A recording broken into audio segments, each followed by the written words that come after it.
আবারও শিশু হত্যা নৃশংসতা। নিখোঁজের 14 দিন পর নারায়ণগঞ্জের ফতুল্লায় বিসিক শিল্প এলাকার ডোবা থেকে 4 বছরের কন্যা শিশুর লাশ উদ্ধার।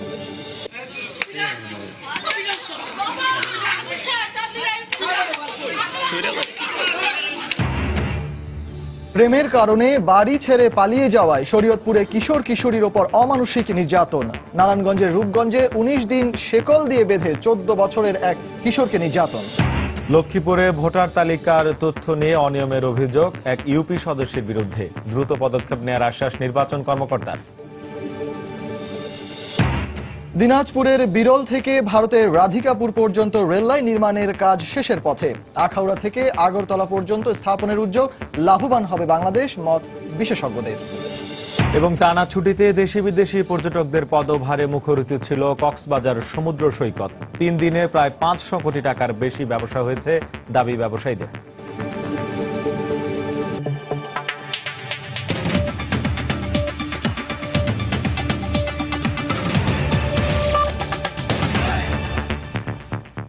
বাংলার সময় সঙ্গে আছি আমি শেখ জায়েদ এবং আমি সজল মিত্র রিচার্ড।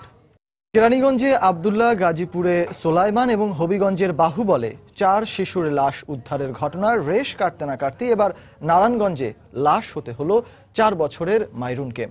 নিখোঁজের 14 দিন পর গতরাতে শহরের ফতুল্লার বিসিক শিল্পনগরীর এক ডোবা থেকে তার লাশ উদ্ধার করে পুলিশ। এ ঘটনায় স্বজনরা পুলিশের গাফিলতিকে দায়ী করলেও অভিযোগ মানতে নারাজ তারা। রিপোর্টার সজল দাস ও নারায়ণগঞ্জ প্রতিনিধি শওকত আলীর পাঠানো তথ্য ও ছবি নিয়ে ডেস্ক রিপোর্ট।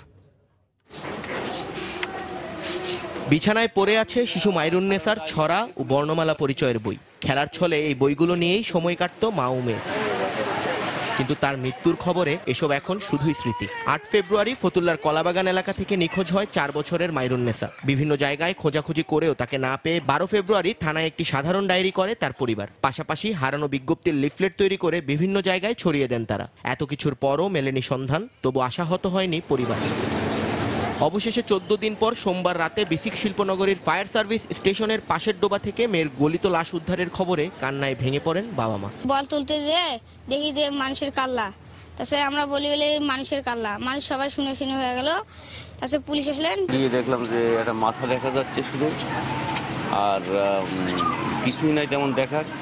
তারপর আমি একটা কাঠি মাটি নিয়ে গিয়ে একটা বাটার মতো নিয়ে গিয়ে ওই একটুখানি দেখলাম যে এটা আমার মেয়ের সেই টেপ এবং ওই সুইটার, টুপিওয়ালাটা সুইটার গায়ে দিয়ে দিয়েছিলাম আমি, নতুন সুইটার, সেটাই আছে। ওটা দেখে আমি শিওর হলাম যে এটাই আমার মেয়ে। ষড়যন্ত্রভাবে নিজে ওখানে ফেলাই দিয়েছে, নয় হত্যা করা হয়েছে। আমার বাইসে কোনোদিন ওখানে যাবে না। যেভাবে লাশটা পালাম, ওনার মনে হয় কোনো শত্রুতা আছে।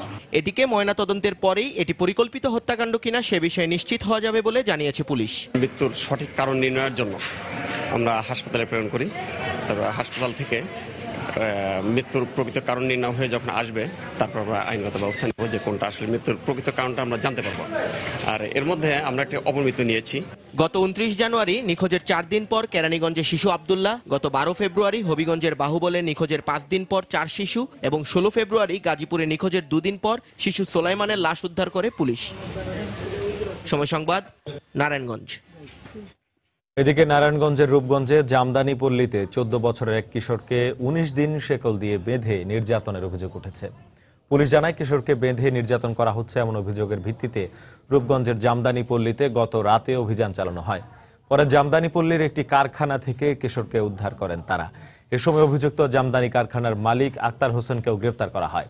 এই ঘটনায় নির্যাতিত কিশোর আনসারুলের বড় ভাই বাদী হয়ে রূপগঞ্জ থানায় একটি মামলা করেন। আজ অভিযুক্তকে আদালতে পাঠানো হলে সে দোষ স্বীকার করে 164 ধারায় জবানবন্দি দেয়। এদিকে নির্যাতিত কিশোরকে তার পরিবারের কাছে ফিরিয়ে দেওয়া হয়েছে।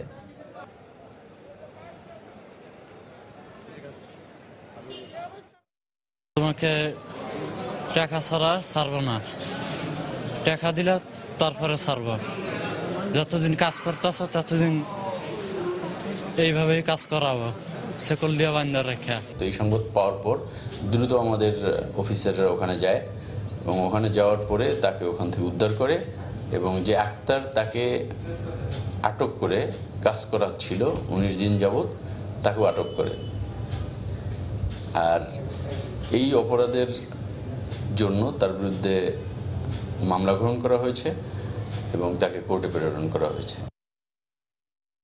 প্রেমের কারণে বাড়ি ছেড়ে পালিয়ে যাওয়ার অপরাধে শরীয়তপুরে 2 কিশোর কিশোরীকে অমানসিক নির্যাতন করা হয়েছে। সারা রাত শেকল দিয়ে বেঁধে রেখে রোববার সকালে জুতার মালা পরিয়ে মারধর করেছেন স্থানীয় সমাজপতিরা। সোমবার রাতে 7 জনের নাম উল্লেখ সহ অজ্ঞাতনামা কয়েকজনকে আসামি করে এ ব্যাপারে জাজিরা থানায় একটি মামলা করা হয়। এরই মধ্যে 2 জনকে গ্রেফতার করা হয়েছে। শরীয়তপুর প্রতিনিধি মুফিজুর রহমান রিপনের তথ্য ও ছবি নিয়ে ডেস্ক রিপোর্ট।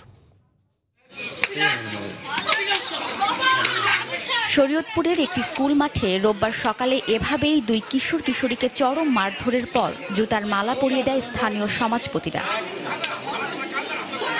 স্থানীয়রা মারধরের ঘটনাটি প্রত্যক্ষ করলেও কেউ তাদের বাঁচাতে এগিয়ে আসেনি। তবে ঘটনাটি দূর থেকে একজন মোবাইলে ভিডিও করে ইউটিউবে ছড়িয়ে দিলে তোলপাড় সৃষ্টি হয়। স্বজনদের অভিযোগ, কয়েক মাস আগে পরিবার থেকে কিশোরীর বিয়ে ঠিক করা হয়। একথা জানতে পেরে শনিবার দুপুরে বাড়ি ছেড়ে পালিয়ে যায় কিশোর কিশোরী। সেদিন সন্ধ্যায় স্থানীয় সাবেক ইউপি চেয়ারম্যান লিয়াকত মল্লিকের নির্দেশে তাদের ধরে নিয়ে এসে শেকল দিয়ে বেঁধে রাখে স্থানীয় ইউপি মেম্বার কামাল মল্লিক সহ কয়েকজন। সারা রাত অমানসিক নির্যাতন চালানোর পর রোববার সকালে তাদের নিয়ে যাওয়া হয় একটি স্কুল মাঠে। শেকল দিয়ে পিটানোর পরে তালাদা রাখছে সারা রাত। তারপর সকালবেলা বড় একটা বাস দিয়ে দুজনে পিটাইছে। আমাকে ধরে আনছে, ধরে না লিয়াকত মল্লিকের বাসায় রাখছে। লিয়াকত মল্লিক তারপর হুকুম দিছে, তারপর আমাকে মারছে ধরছে। আইনগতভাবে বিয়া শাদী পড়ান নাইলে যেই বিচার করেন এটা মানি আমার কাছে দেন। তারা ওইভাবে হুকুম দিছে, আর ওই যে দড়ি দিয়া ছেলেরে বাঁধছে, মেয়েরে বাঁধছে। এ ঘটনায় তীব্র প্রতিবাদ জানিয়ে দ্রুত নির্যাতনকারীদের শাস্তির দাবি জানিয়েছেন স্বজন ও স্থানীয়রা।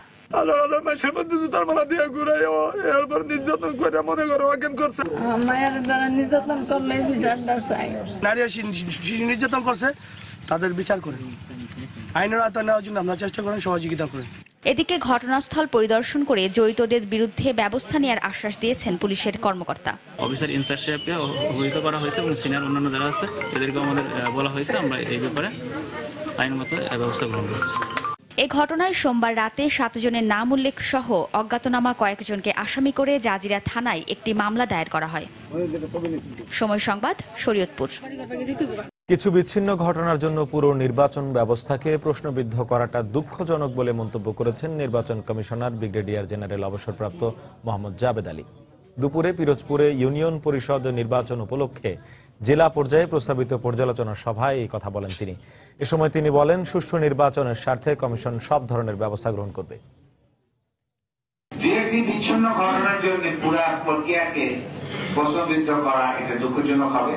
কারণ আমরা এইটা অবশ্যই দাবি করি না যে 2-1টি বিচ্ছিন্ন ঘটনা একেবারেই ঘটে না, হয়তো ঘটতে পারে, কিন্তু সেখানে আগাম নিরাপত্তার ব্যবস্থা করার পরেও যদি ঘটে, তাহলে আমরা বলবো যে আমাদের কোনো না কোনো জায়গায় হয়তো নিরাপত্তার অভাব ছিল। লক্ষ্মীপুরে ভোটার তালিকার তথ্য সংগ্রহকারীর সঙ্গে যোগসাজশে সম্ভাব্য প্রতিদ্বন্দ্বী প্রার্থীদের মৃত দেখিয়ে নাম বাদ দেওয়ার অভিযোগ উঠেছে বর্তমান এক ইউপি সদস্যের বিরুদ্ধে। তথ্য সংগ্রহকারী কর্মকর্তা ইউপি সদস্যের দেয়া তথ্যানুযায়ী নাম বাদ দেওয়া হয়েছে দাবি করলেও নিজেকে নির্দোষ বলছেন অভিযুক্ত ইউপি সদস্য। এই অবস্থায় সমস্যা সমাধানে দ্রুত পদক্ষেপ নেওয়ার আশ্বাস দিয়েছেন উপজেলা নির্বাচন কর্মকর্তা। লক্ষ্মীপুর থেকে মাহবুবুল ইসলাম ভুইয়ার পাঠানো তথ্য, ছবি নিয়ে ডেস্ক রিপোর্ট। আসন্ন ইউনিয়ন পরিষদ নির্বাচনে সদস্য পদে প্রতিদ্বন্দ্বিতা করার জন্য মনোনয়নপত্র সংগ্রহ করেন লক্ষ্মীপুরের কমলনগর উপজেলার তোরাবগঞ্জ ইউনিয়নের 3 নম্বর ওয়ার্ডের শাহ আলম মোল্লা, মোহাম্মদ আজাদ ও মোহাম্মদ কবির। নির্বাচন অফিস থেকে সরবরাহকৃত হালনাগাদ ভোটার তালিকায় দেখা যায় তারা সকলেই মৃত। তবে তাদের অভিযোগ, বর্তমান ইউপি সদস্য ইব্রাহিম খলিল দুলাল তথ্য সংগ্রহকারীর সঙ্গে যোগসাজশে সম্ভাব্য প্রতিদ্বন্দ্বী প্রার্থীদেরকে মৃত দেখিয়ে নাম বাদ দিয়েছেন। সিটিতে আমার নাম নাই, সিটির মধ্যে আমার নাম কর্তন করা হয়েছে। ষড়যন্ত্র করে আমাদের নামটা এখান থেকে কর্তন করেছি, আমরা এর সুস্থ বিচার চাই। এদিকে ইউপি সদস্যের দেয়া তথ্য অনুযায়ী নাম বাদ দেওয়া হয়েছে দাবি করে উপজেলা নির্বাহী কর্মকর্তাকে লিখিতভাবে জানিয়েছেন তথ্য সংগ্রহকারী স্কুল শিক্ষক মেজবাউদ্দিন। তবে এই ঘটনায় জড়িত থাকার কথা অস্বীকার করেন ইউপি সদস্য। ভুল তথ্য দিনেই আমি দিছি ভোটার ট্রান্সফারের ফরম, সে আমার বিরুদ্ধে মিথ্যা অভিযোগ করেছে আমার প্রতিদ্বন্দ্বী প্রার্থীদেরকে আমাকে তা হয়রানি করার জন্য এই অভিযোগটা এনেছে। এই অবস্থায় সমস্যা সমাধানে দ্রুত ব্যবস্থা নেওয়ার আশ্বাস দিয়েছেন উপজেলা নির্বাচন কর্মকর্তা। ভুলবশত ঘটনাটি ঘটেছে, সো এটা আমরা সংশোধনের জন্য পাঠিয়ে দেব খুব শিগগিরই। যদি এর মধ্যে সংশোধন হয়ে নতুন করে তাদের নাম তালিকায় চলে আসে তাহলে তাদের প্রার্থিতা টিকে যাবে। 24 ফেব্রুয়ারি তোরাবগঞ্জ ইউনিয়ন পরিষদ নির্বাচনের প্রার্থীদের মনোনয়নপত্র বাছাইয়ের শেষ দিন। সময় সংবাদ, লক্ষ্মীপুর। বাংলার সময় আরো থাকছে। রাজশাহীর বাঘায় এসএসসি পরীক্ষার উত্তরপত্র সরবরাহের অভিযোগে 11 শিক্ষক সহ এক শিক্ষার্থীকে গ্রেপ্তার, কারাগারে প্রেরণ। বাংলাদেশ থেকে সার্কভুক্ত দেশগুলোতে পণ্য পরিবহনে রেলওয়ের পুরনো রুটগুলো পুনরুদ্ধার ও উন্নয়নের কাজ শুরু করেছে সরকার। এজন্য ভারতের উত্তর পূর্বের 7টি রাজ্যের সঙ্গে সংযোগ স্থাপনে আখাউড়া থেকে আগরতলা পর্যন্ত রেল লাইন নির্মাণের উদ্যোগ নেওয়া হয়েছে। নিরাপদ ও ব্যয় সাশ্রয়ী হওয়ায় ভারত সহ প্রতিবেশী দেশগুলোর সঙ্গে বাণিজ্যের ক্ষেত্রে আগামী দিনে রেলপথ সবচেয়ে গুরুত্বপূর্ণ মাধ্যম হবে বলে মনে করছেন বিশেষজ্ঞরা। আর ব্যবসায়ীদের মতে এতে ভারত যেমন লাভবান হবে, তেমনি কম খরচে পণ্য আমদানির পাশাপাশি অতিরিক্ত রাজস্ব পাবে বাংলাদেশ। বিস্তারিত জানাচ্ছেন হাজেরা শিউলি। দিনাজপুরে বিরল থেকে ভারতের রাধিকাপুর পর্যন্ত রেল লাইন ব্রডগেজের রূপান্তরের কাজ প্রায় শেষের পথে। দুদেশের মধ্যে ট্রানজিট চুক্তির পর কম খরচে ও অল্প সময়ে পণ্য এবং যাত্রী পরিবহনের লক্ষ্যে অব্যবহৃত রেল নেটওয়ার্কের উন্নয়নে শুরু হয় এই কর্মযজ্ঞ। একই লক্ষ্যে ভারতের অনুদানে উত্তর পূর্বের 7টি অঙ্গরাজ্যের সাথে মূল ভারতের বাণিজ্য সম্প্রসারণে আগরতলা আখাউড়া রেল লাইন নির্মাণের প্রক্রিয়া চূড়ান্ত। রেলমন্ত্রী জানান, সড়কের ওপর নির্ভরতা কমিয়ে ভারত সহ নেপাল ও ভুটানের সাথে রেলপথে বাণিজ্য বাড়াতে পুরনো রুটগুলো চালুর উদ্যোগ নেওয়া হচ্ছে। এই প্রকল্পগুলো বাস্তবায়িত হলে বিরল, রাধিকাপুর, শাহবাজপুর, করিমগঞ্জ, আখাউড়া, আগরতলায় 3টি রুটের নতুন করে রেল চলাচল শুরু হবে। তবে বিরল, রাধিকাপুর ইন্টারচেঞ্জ পয়েন্ট চালু হলে এই রুট দিয়েও ভারত হয়ে নেপালে মালামাল পরিবহন করা যাবে। পার্শ্ববর্তী দেশের সাথে রেল যোগাযোগ উন্নত হলে পণ্য এবং মালামাল অল্প ব্যয়ে পরিবহন করা যাবে। বিশেষজ্ঞদের মতে প্রতিবেশী দেশটির সঙ্গে রেলপথে বাণিজ্য বাড়লে বাংলাদেশ রেলওয়ে যেমন আর্থিকভাবে লাভবান হবে, তেমনি ভারতের উত্তর পূর্বের রাজ্যগুলো এর সুফল ভোগ করবে। ইন্ডিয়া কানেক্ট করবে কি দুইভাবে রেলের সাথে, ইন্ডিয়ার এক অঞ্চল থেকে আরেক অঞ্চলে কানেক্ট করবে। নর্থ ইস্টার্ন রিজিয়ন তার বহির্বিশ্বের সাথে কানেক্ট করবে। পূর্বাঞ্চলের সে মিজোরাম, ত্রিপুরা, নাগাল্যান্ড, মণিপুর এবং আসামের পূর্বাঞ্চল তারা চট্টগ্রাম বন্দর ব্যবহার করবে। আর্থিকভাবে আমাদের রেল শিল্পটা লাভের মুখ দেখবে। তবে রেলের উন্নয়নে বেসরকারি খাতকে যুক্ত করার দাবি জানিয়ে এই ব্যবসায়ী নেতা বলছেন, এতে রেল যোগাযোগ ব্যবস্থা আমূল পাল্টে যাবে। রেলের মধ্যে আরো টাকা ঢালতে হবে, রেলে প্রাইভেট সেক্টরকে সংযুক্ত করতে হবে। আমরাই আমাদের রেল চালাতে চাই। সরকারের হবে রেলপথ, স্টেশন, আমাদের হবে রেলগাড়ি, ওয়াগন। বর্তমানে বাংলাদেশ ও ভারতের বেনাপোল, পেট্রাপোল, দর্শনা, গেদে এবং রহনপুর, সিঙ্গাবাদের মধ্যে রেল যোগাযোগ আছে। হাজেরা শিউলি, সময় সংবাদ, ঢাকা। টানা ছুটিতে দেশের বিভিন্ন প্রান্ত থেকে ছুটে আসা দেশি বিদেশি পর্যটকদের পদভারে মুখরিত ছিল বিশ্বের দীর্ঘতম সমুদ্র সৈকত কক্সবাজার। 3 দিনের ছুটিতে প্রায় 500 কোটি টাকার ব্যবসা করেছে পর্যটন নগরী কক্সবাজারের ব্যবসায়ীরা।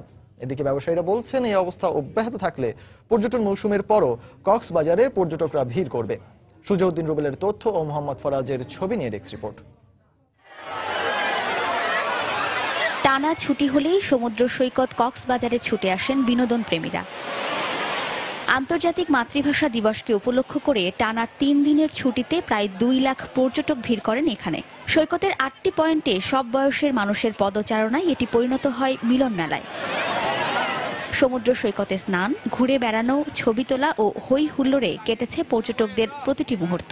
আমি আমার ফ্যামিলির সাথে এসেছি, ফ্যামিলি ট্যুরে অনেক ভালো লাগছে। 3 দিনের ছুটি তো মানে একেবারে ঈদের আনন্দের মতো সবাই এনজয় করছি। আমরা কক্সবাজারে এসেছি পুরো ফ্যামিলির সাথে, অনেক এনজয়। বারবার চাইবো এই কক্সবাজারে আসার জন্য। এই ছুটিতে আসলাম, অনেক ভালো লাগতেছে, অনেক আনন্দ করতেছি। টানা ছুটিতে বিপুল সংখ্যক পর্যটক আসায় খুশি পর্যটন সংশ্লিষ্ট ব্যবসায়ীরা। তারা জানান, ব্যবসা খুবই ভালো হয়েছে। আমরা 3 দিন খুব ভালো ব্যবসা করছি, আমাদের একদম শতভাগ রুম ফুল হয়েছে। এরকম যদি চলতে থাকে আমরা আশা করি আমাদের হোটেল আরো ভালো সেবা দিতে পারবে এবং আমরা পর্যটক ব্যবসায়ীরা এটা লাভবান হবে। প্রতিদিন 70-80 হাজার টাকা বিক্রি হয়েছে, আমরা খুবই খুশি। এদিকে হোটেল মালিক সমিতির এ নেতা জানালেন, 3 দিনে প্রায় 500 কোটি টাকার ব্যবসা হয়েছে। আমরা আশাবাদী যে এই অবস্থা যদি অব্যাহত থাকে তাহলে কিন্তু আগামী সিজনের পরেও কিন্তু পর্যটক আশা করি আমরা কক্সবাজারে। পর্যটন ব্যবসায়ীদের দেয়া তথ্য মতে কক্সবাজারে প্রায় 450 হোটেল, মোটেল, রিসোর্ট ও কটেজে প্রতিদিন লক্ষাধিক মানুষের থাকার ব্যবস্থা রয়েছে। সময় সংবাদ, কক্সবাজার। বিএনপির জাতীয় কাউন্সিলে সরকারের বাধা দেওয়ার বিষয়ে মির্জা ফখরুলের অভিযোগ ভিত্তিহীন বলে মন্তব্য করেছেন সড়ক পরিবহন ও সেতু মন্ত্রী ওবায়দুল কাদের। দুপুরে আশুলিয়ায় আব্দুল্লাপুর বাইপাইল সড়কের মেরামত কাজ পরিদর্শনে গিয়ে তিনি একথা বলেন। তারা তো সব ব্যাপারেই শুধু নালিশ করে, সব ব্যাপারেই তাদের অভিযোগের অন্ত নেই। তারা কোথায় কোথায় বাধা পাচ্ছে তারা দয়া করে একটু মির্জা ফখরুল সাহেব বলুন যে কোথায় কোথায় বাধা সম্মেলন করতে। আপনি কোন জায়গায় একবার শুনি বসুন্ধরায় করবেন, এয়ার কন্ডিশন ছাড়া তো আপনাদের সম্মেলন হবে না। তো বসুন্ধরা কি সরকার বলেছে যে ওখানে করা যাবে না? পঞ্চগড়ের দেবীগঞ্জে বাসায় হামলা চালিয়ে পুরোহিত হত্যার ঘটনায় গ্রেপ্তার 3 জনের 15 দিন করে রিমান্ড মঞ্জুর করেছেন আদালত। দুপুরে সিনিয়র জুডিশিয়াল ম্যাজিস্ট্রেট আদালতের বিচারক মার্জিয়া খাতুন এই রিমান্ড মঞ্জুর করেন। এর আগে 2 জেএমবি সদস্য খলিলুর রহমান ও বাবুল হোসেন ও জামায়াত কর্মী জাহাঙ্গীর আলমকে আদালতে হাজির করে পুলিশ। এ সময় হত্যা ও অস্ত্র বিস্ফোরক আইনের আলাদা 2টি মামলায় তাদের প্রত্যেকের 10 দিন করে রিমান্ড আবেদন করেন মামলার তদন্তকারী কর্মকর্তা। শুনানি শেষে প্রত্যেককে হত্যা মামলায় 10 দিন এবং অস্ত্র বিস্ফোরক মামলায় 5 দিন করে রিমান্ড মঞ্জুর করেন বিচারক। গত রোববার গলা কেটে হত্যা করা হয় দেবীগঞ্জের অভিরামপাড়ার শান্তগৌর মন্দিরের পুরোহিত যজ্ঞেশ্বর দাসাধিকারীকে।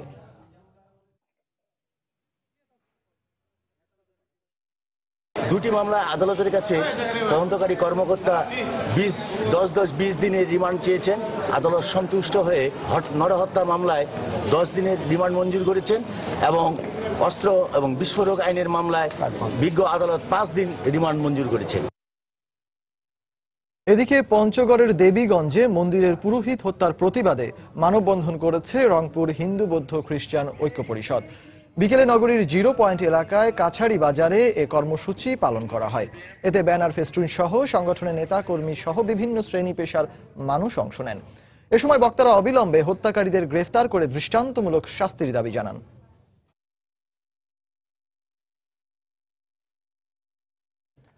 চট্টগ্রামের বিএনপি নেতা জামাল উদ্দিন অপহরণ ও হত্যা মামলায় পুলিশের দেয়া অভিযোগপত্র গ্রহণ করেছেন আদালত। দুপুরে মেট্রোপলিটন ম্যাজিস্ট্রেট ফরিদ আলম এই অভিযোগপত্র গ্রহণ করেন। পাশাপাশি মামলার পলাতক 9 আসামির বিরুদ্ধে গ্রেপ্তারি পরোয়ানা জারি করেছেন আদালত। এর মধ্য দিয়ে প্রায় 10 বছর বন্ধ থাকার পর আবারও মামলাটির বিচারিক কার্যক্রম শুরু হলো। এর আগে 2006 সালের 10 জুলাই 15 জনের বিরুদ্ধে আদালতে চার্জশিট দাখিল করে পুলিশ। পরে ওই বছরের 24 জুলাই এই চার্জশিটের বিরুদ্ধে নারাজি আবেদন করেন মামলার বাদী। এছাড়া মামলার এক আসামি উচ্চ আদালতে একটি রিট করায় বন্ধ হয়ে যায় মামলার বিচারিক কার্যক্রম। অভ্যন্তরীণ বিরোধের জের ধরে 2003 সালের 23 জুলাই অপহরণের পর হত্যা করা হয় চট্টগ্রাম দক্ষিণ জেলা বিএনপির সহসভাপতি জামাল উদ্দিনকে। এটা ক্রিমিনাল রিভিশন পিটিশন করছিল মহামান্য সুপ্রিম কোর্টে। এটা গত 16 ফেব্রুয়ারিতে এটা ডিসমিস হয়। ডিসমিস হওয়ার আদেশ পাওয়ার পর বিজ্ঞ ম্যাজিস্ট্রেট আদালত এই মামলার চার্জশিট গ্রহণ করেন দীর্ঘ 10 বছর পরে। এখন 16 জনের বিরুদ্ধে মামলা চার্জশিট গ্রহণ করা হয়। এর মধ্যে 9 জন পলাতক আছে, 9 জনের বিরুদ্ধে ওয়ারেন্ট ইস্যু হয়। রাজশাহীর বাঘায় এসএসসি পরীক্ষার উত্তরপত্র সরবরাহের অভিযোগে 11 শিক্ষক সহ গ্রেফতার 12 জনকে কারাগারে পাঠিয়েছেন আদালত। দুপুরে সিনিয়র জুডিশিয়াল ম্যাজিস্ট্রেট আদালতের বিচারক আব্দুস সালাম এই নির্দেশ দেন। এর আগে গ্রেফতারকৃতদের আদালতে হাজির করে পুলিশ। শুনানি শেষে তাদেরকে কারাগারে পাঠানোর নির্দেশ দেন আদালতের বিচারক। পুলিশ জানায় সকালে এসএসসি পরীক্ষার উত্তরপত্র তৈরি করে তা শিক্ষার্থীদের কাছে সরবরাহ করা হবে এমন খবরের ভিত্তিতে বাঘা বাজারের প্রচেষ্টা নামে একটি সংগঠনের কার্যালয়ে অভিযান চালানো হয়। এ সময় পরীক্ষার প্রশ্নপত্র, উত্তরপত্র সহ 11 শিক্ষক ও 1 শিক্ষার্থীকে আটক করে পুলিশ। পরে উপজেলা প্রশাসনের দায়ের করা মামলায় তাদেরকে গ্রেফতার দেখানো হয়। গ্রেফতারকৃতদের মধ্যে 2 জন প্রধান শিক্ষকও রয়েছেন।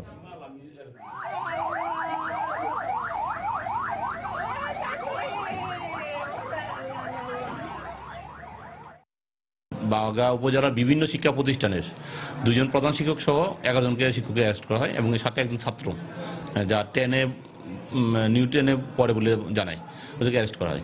এবং প্রশ্নপত্রের উত্তরপত্রের যে অংশগুলা, যে কাগজে লেখা সাপ্লাই দিয়েছে ওই অংশগুলা এবং গণিত বই সহ জব্দ করা হয়।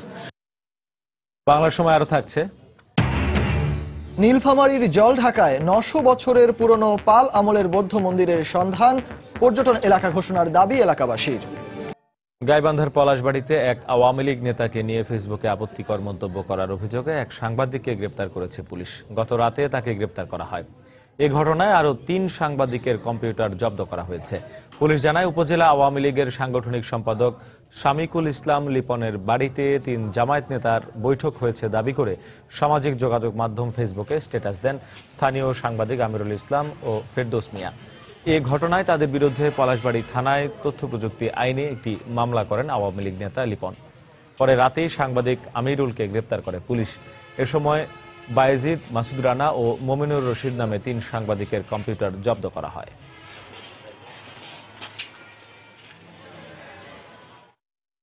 সাক্ষ্য প্রমাণের ভিত্তিতে প্রাথমিকভাবে যে আমরা তথ্য পেয়েছি তার ভিত্তিতে একজনকে অ্যারেস্ট করা হয়েছে, দৈনিক দিনকাল পলাশবাড়ির প্রতিনিধি আমিরুল ইসলাম। এবং এ ব্যাপারে আমরা যে সমস্ত সন্দিগ্ধ ডিভাইস আছে, কম্পিউটারের পিসি, এগুলো আমরা সন্দিগ্ধভাবে একটা সিজ করেছি। যশোরের সাংবাদিক জামাল উদ্দিন হত্যা মামলার প্রধান আসামি উকিল মল্লিককে গ্রেফতার করেছে পুলিশ। গতরাতে শার্শা উপজেলার গৌড়পাড়া বাজার এলাকা থেকে তাকে গ্রেফতার করা হয়। পুলিশ জানায়, দীর্ঘদিন পলাতক থাকা উকিল মল্লিক দেশে ফিরেছে এমন সংবাদের ভিত্তিতে গৌড়পাড়া বাজার এলাকায় অভিযান চালানো হয়। এ সময় আগ্নেয়াস্ত্র ও 1 রাউন্ড গুলি সহ তাকে গ্রেফতার করা হয়। আটক উকিল মল্লিকের বিরুদ্ধে বিভিন্ন থানায় মোট 11টি মামলা রয়েছে। 2012 সালের 15 জুন সাংবাদিক জামাল উদ্দিনকে হত্যা করা হয়। এই ঘটনায় পরদিন নিহতের বাবা বাদী হয়ে 7 জনকে আসামি করে শার্শা থানায় একটি মামলা দায়ের করেন। গোপালগঞ্জের মধুমতি নদী থেকে নিখোঁজের 2 দিন পর রনি বিশ্বাস নামে এক যুবকের লাশ উদ্ধার করেছে পুলিশ। সকাল 9:30টার দিকে পহরডাঙ্গা খেয়াঘাট এলাকা থেকে তার লাশ উদ্ধার করা হয়। পুলিশ ও প্রত্যক্ষদর্শীরা জানান, গত রোববার সদর উপজেলার চর সরোজপুর গ্রামে আধিপত্য বিস্তারকে কেন্দ্র করে দুদল গ্রামবাসীর সংঘর্ষ হয়। এতে প্রতিপক্ষের আঘাতে রনি বিশ্বাস আহত হয়ে মধুমতি নদীতে ঝাঁপ দেয়। এরপর থেকে নিখোঁজ ছিল সে। পরে আজ সকালে খেয়াঘাটে তার লাশ ভেসে উঠতে দেখে স্থানীয়রা। খবর পেয়ে পুলিশ গিয়ে লাশটি উদ্ধার করে।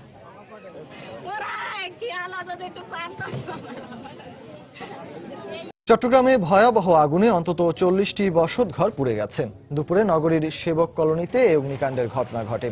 ফায়ার সার্ভিস ও এলাকাবাসী জানায়, কলোনির একটি রান্নাঘরের গ্যাসের চুলা থেকে আগুনের সূত্রপাত হয়। পরে মুহূর্তেই তা চারিদিকে ছড়িয়ে পড়ে। এতে আশেপাশের অন্তত 40টি বসতঘর পুড়ে যায়। খবর পেয়ে ফায়ার সার্ভিসের 4টি ইউনিট প্রায় 1 ঘন্টা চেষ্টা চালিয়ে আগুন নিয়ন্ত্রণে আনে।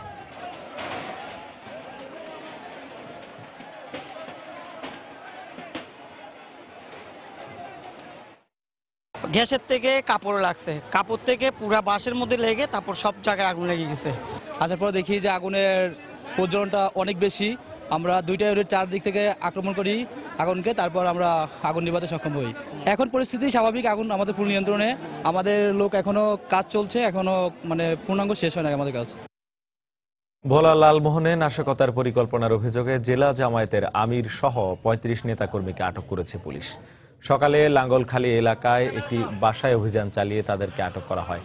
পুলিশ জানায়, উপজেলা পরিষদ মসজিদের ইমাম মাওলানা নুরুল্লাহর বাসায় সরকার বিরোধী ষড়যন্ত্র এবং নাশকতার পরিকল্পনা চলছে এমন সংবাদের ভিত্তিতে অভিযান চালানো হয়। এ সময় জেলা জামায়াতের আমির মাওলানা মুস্তাফা কামাল সহ 35 জনকে আটক করা হয়। এছাড়া ঘটনাস্থল থেকে 7টি পেট্রোল বোমা, জিহাদি বই ও লিফলেট উদ্ধার করে পুলিশ।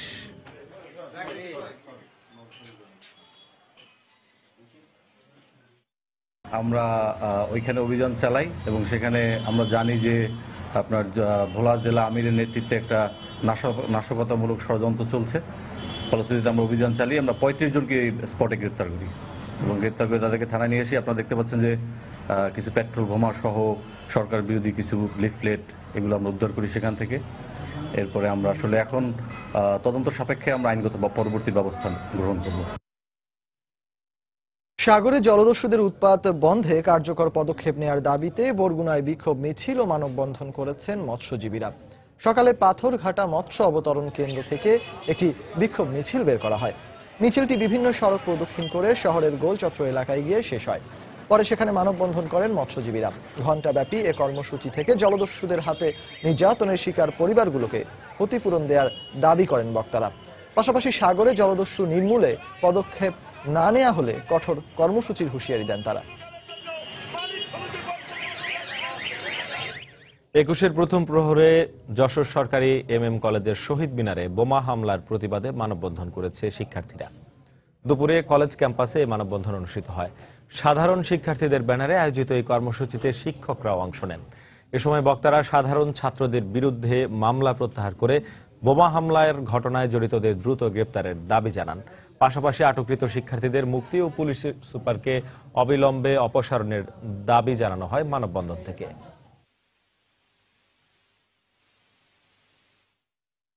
রংপুর থেকে ঢাকাগামী দিবাকালীন আন্তনগর ট্রেন চালুর দাবিতে রংপুরে মানববন্ধন করেছে মহানগর দোকান মালিক সমিতি। বেলা 11টার দিকে রংপুর রেল স্টেশন প্ল্যাটফর্মে ব্যবসায়ীরা ঘণ্টাব্যাপী এ মানববন্ধন কর্মসূচি পালন করেন। এ সময় বক্তারা জানান, আগে রংপুর থেকে বেশ কয়েকটি আন্তনগর ট্রেন চলাচল করলেও বর্তমানে রংপুর এক্সপ্রেস নামে একটি মাত্র ট্রেন চলাচল করছে। এতে ব্যবসায়ী সহ সব শ্রেণী পেশার মানুষ ট্রেন যাতায়াত থেকে বঞ্চিত হচ্ছে। পাশাপাশি ব্যবসায়ীরা ব্যাপকভাবে ক্ষতিগ্রস্ত হচ্ছেন বলেও জানান তারা।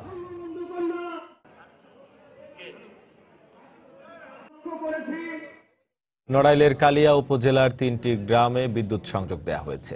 গতকাল বিকেলে 5 গ্রাম ইউনিয়নের পেরুলিস্তান সরকারি প্রাথমিক বিদ্যালয় মাঠে ভাষা সংগ্রামী সুলতানা রাজিয়া নাহার বিদ্যুৎ সংযোগের উদ্বোধন করেন। এ সময় ঢাকার পল্লী বিদ্যুৎ সমিতির ঊর্ধ্বতন কর্মকর্তা সহ স্থানীয় পল্লী বিদ্যুতের কর্মকর্তারা উপস্থিত ছিলেন। 6.5 কিলোমিটার এই বিদ্যুৎ লাইনের আওতায় পিরোলিস্তান, সাতবাড়িয়া ও পাটেশ্বরী গ্রামে মোট 346টি সংযোগ দেওয়া হয়।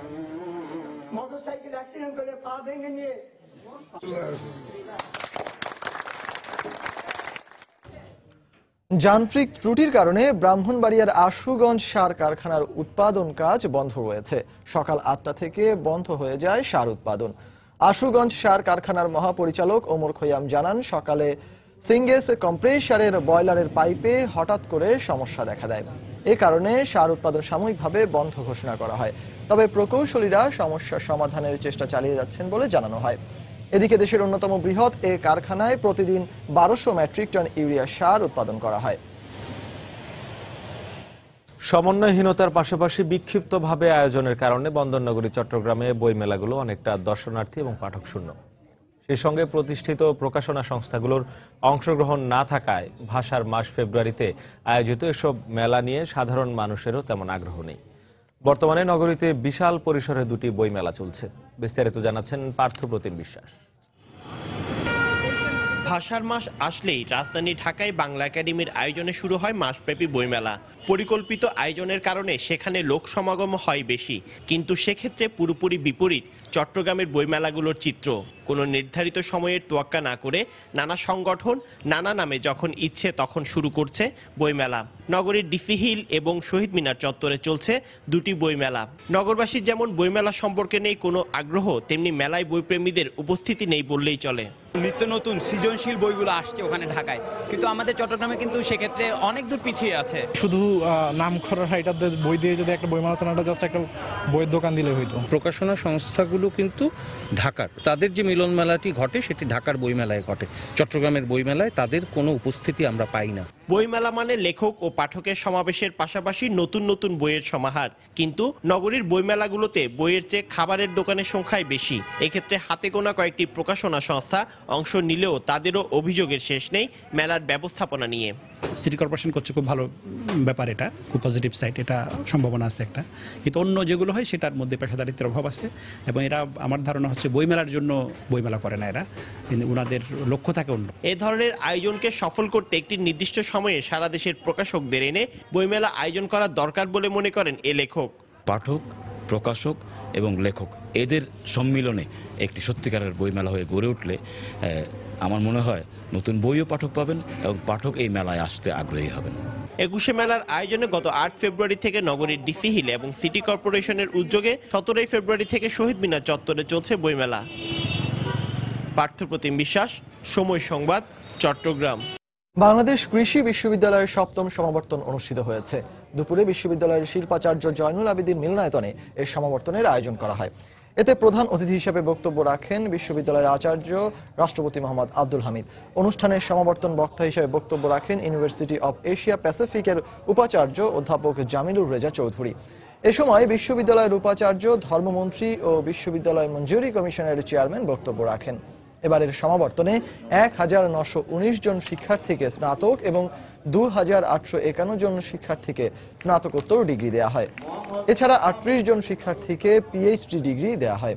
রাষ্ট্রপতি তার বক্তব্যে কৃষির ওপর বৈশ্বিক জলবায়ু পরিবর্তনের নেতিবাচক প্রভাব মোকাবেলায় কম সময়ে অধিক উৎপাদনশীল ফসলের জাত উদ্ভাবনের আহ্বান জানান।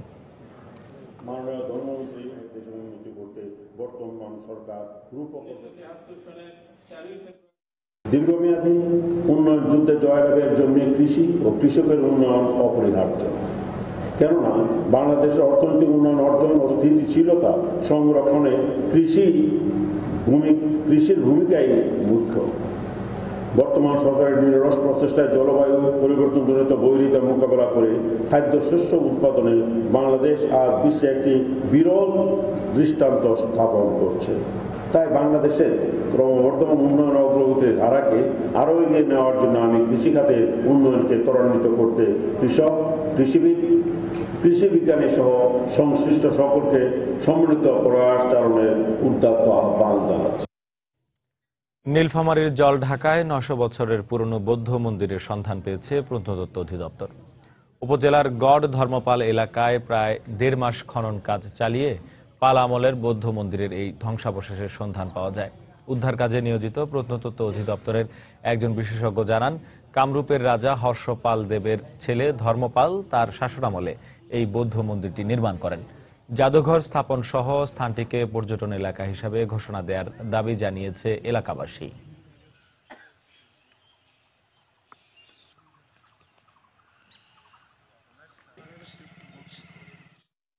গড়টাকে প্রথমে 5টি সেক্টরে বিভক্ত করি।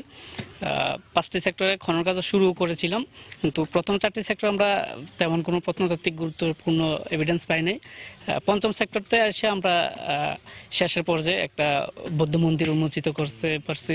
তারা খনন করতেছে, তারা বলতেছে যে এখানে আগের একটা মন্দির আছে, তা আমরা চাচ্ছি যে সেটা খনন করি, সরকার যদি কোনো পদক্ষেপ নেয় এইটাতে, তাতে আমাদের এলাকার উন্নতিও তো অবশ্যই হবে, লোকজন আসবে দেখবে। মাদারীপুরে প্রায় 4000 খেজুর গাছ থেকে রস সংগ্রহের পর তৈরি করা হচ্ছে গুড়। রাজধানী ঢাকা সহ দেশের বিভিন্ন এলাকায় বিক্রি হচ্ছে এসব গুড় পাটালি। আর ন্যায্য মূল্য পেয়ে লাভবান হচ্ছেন চাষিরা। জেলার কৃষি বিভাগ বলছে, গুড়ে ভেজাল বন্ধে বাড়ানো হয়েছে নজরদারি। সঞ্জয় কর্মকার অভিজিতের তথ্য ও শাহাদাত আকনের ছবি নিয়ে নেক্সট রিপোর্ট। মাদারীপুর সদর, কালকিনি ও শিবচরের বিভিন্ন এলাকায় চোখে পড়ে সারি সারি খেজুরের গাছ। প্রতি বছর শীত মৌসুমে এসব গাছ থেকে রস সংগ্রহ করতে চাষিদের বেড়ে যায় ব্যস্ততা। পূবের সূর্য পশ্চিমে ঢলে পড়লেই প্রয়োজনীয় উপকরণ হাতে তারা বেরিয়ে পড়েন মাঠে মাঠে। বাদুড়ের মতো ঝুলে ঝুলে খেজুর গাছের মাথায় বসিয়ে দেন রসের হাঁড়ি। পরদিন কুয়াশা ঢাকা ভোরে সেই রস নামিয়ে চড়িয়ে দেন চুলায়। নির্দিষ্ট সময় পর গরম রস ঘন হয়ে তৈরি হয় গুড়। পরে ইচ্ছে মতো পাত্রে ঢেলে তৈরি হয় খেজুরের পাটালি। এতে পুরুষের পাশাপাশি পরিবারের নারী সদস্যদেরও বেড়ে যায় ব্যস্ততা। গাছ কাটি, এতে যে রস পরে 20-25 খান রস পরে, রস সংগ্রহ করিয়া তারপরে বাড়িতে নিয়ে যায় গুড় পাকাইয়া বাজারে বিক্রি করি। রস জ্বালাইয়া মিঠাই বানাইয়া বিক্রি করি, এতে আমার সংসার ভালোই চলে। গুড় বিক্রি করতে প্রতিদিন বাজার বসে ঢাকা, বরিশাল ও শরীয়তপুর চাঁদপুর আঞ্চলিক মহাসড়কের দুপাশে। পথচারী ও দূরের যাত্রীরা সুবিধা মতো ক্রয় করে থাকেন এসব পাটালি। দামও কম এবং খুব সুস্বাদু, ভালো, আত্মীয় স্বজন দেবো, এই জন্য নিলাম। অনেক দূরে দূরে তো লোক আসে, ঢাকার থেকে গাড়ি নিয়ে আসে, এরা আইসা আমাদের গুড় নেয়। এই গুড়টা মাদারীপুরের থেকে অনেক দেশে যাওয়ার কারণে আমরা বাইসে আছি।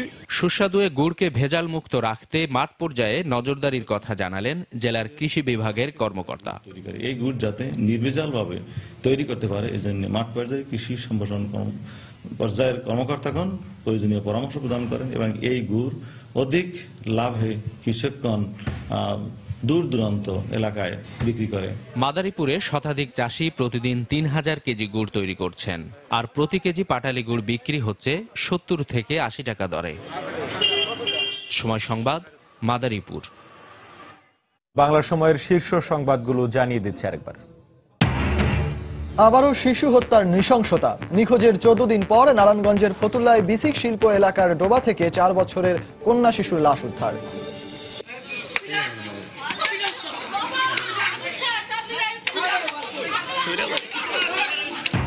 প্রেমের কারণে বাড়ি ছেড়ে পালিয়ে যাওয়ায় শরীয়তপুরে কিশোর কিশোরীর উপর অমানসিক নির্যাতন।